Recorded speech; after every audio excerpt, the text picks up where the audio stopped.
Welcome to the video about graphing in chemistry. Graphs are an important way to learn about relationships between two values, also known as variables. The goal of this video is to explain how to 1. Properly record data, 2. Make a graph from the data, 3. Analyze the graph to explore the relationships between data. You may find it useful to refresh your knowledge on any of the following points. 1. How to graph a point in the xy coordinate plane. 2. How to read a graph to identify the coordinates given a point in the xy plane. 3. How to make measurements using correct significant figures and units. And 4. How to perform calculations using correct units and significant figures. Since this video is about graphing real data, a virtual lab will be used to explore the relationship between mass and volume. The relationship between mass and volume of a silver nitrate solution will be explored using a virtual lab and graphical analysis. This virtual lab can be found on chemcollective.org, an open education resource.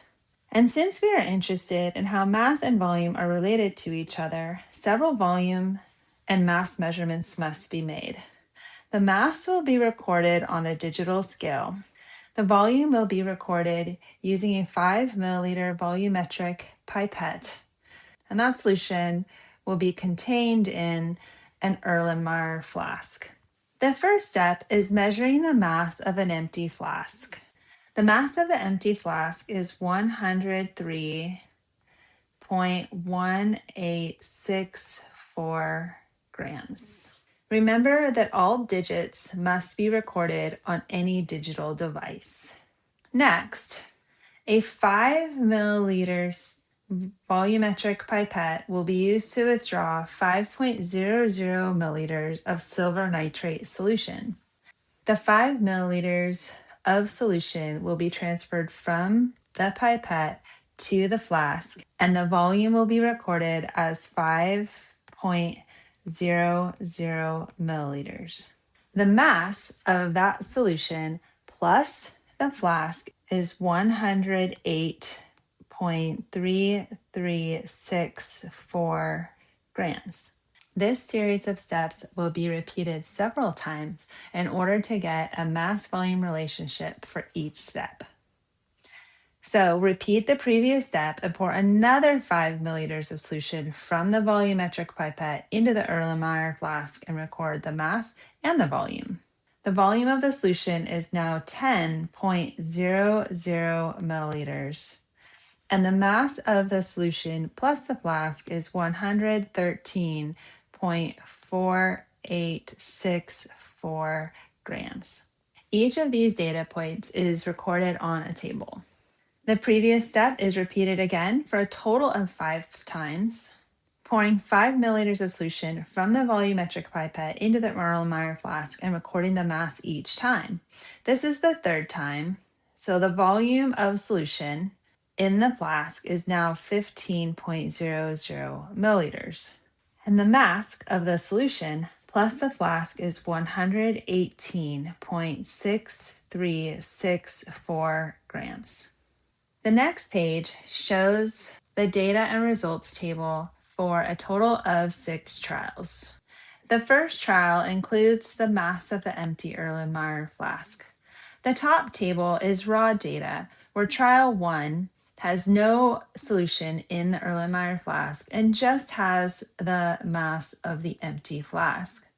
Once solution is poured in, then we have the mass of the flask plus the solution.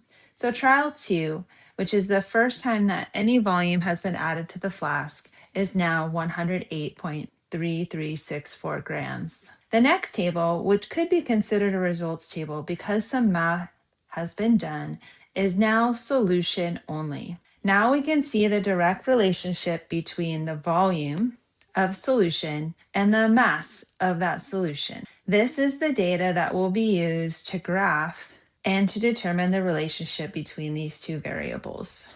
But first, let's look at the common elements of a graph. This page shows the common elements of a graph. First, every graph needs to have a title. Y versus X is the simplest title, but what is Y and what is X? The y-axis is the vertical axis or the up and down axis, and sometimes called the dependent axis because y values depend on x. The x-axis is the horizontal axis and is sometimes called the independent axis. Both axes need labels that include units. And next, the graph needs data plotted on it. So it's important to remember what the scale is for each of these axes. The simplest title of the graph is mass versus volume. However, because in chemistry we know that mass divided by volume is density and the solution in the virtual lab is silver nitrate, a more informative title is the density of silver nitrate solution. The title of the vertical axis is mass and its units are in grams. The scale of the vertical axis is 5, so each marking increases by 5 grams. The title of the horizontal axis is volume and its units are milliliters. The scale of the horizontal axis is also 5, increasing by 5 milliliters each mark. This is the setup of the graph for the experimental data. This page has a copy of the results table with the volume and correlating mass of silver nitrate solution. Each point has been plotted on the graph. The first point that is plotted is the 0, 0 at the origin in pink. The next point plotted is in yellow is 5 milliliters at 5.15 grams. In green, 10 milliliters is plotted versus 10.3 grams, and so on and so forth until all of the data points are plotted. I drew a line through all of these data points to find the line of best fit. So this hand-drawn line can be used to illustrate the linear equation that best describes the fit or the line of this graph. The equation is y equals mx plus b, where y is any value on the y-x corresponds to a value on the x-axis. B is the location where the line runs into the y-axis. In this case, it is going through the origin at 0, 0, and the value of b is 0. M is known as the slope, which is equal to the rise over the run, also known as the change in y values here, corresponding to change in x values. This graph relates to chemistry, which is shown in the calculations below, because the difference in y is the mass and the difference in x is the run. The values that I've used in the calculation below are actual data points from the virtual lab. When I do the math, I find that the density of my solution is 1.03 grams per milliliter with correct significant figures. Using a graphical program such as Excel to plot this data and determine the best line of fit is the best method to determine density, and that comes from slope, since it averages over all data points. This Excel graph shows that the density averaging over all of the data points is 1.0297 grams per milliliter, which can be rounded to 1.030 grams per milliliter, averaged over data points with 4 significant figures. In summary, graphs are an important way to learn about relationships between two values, also known as variables.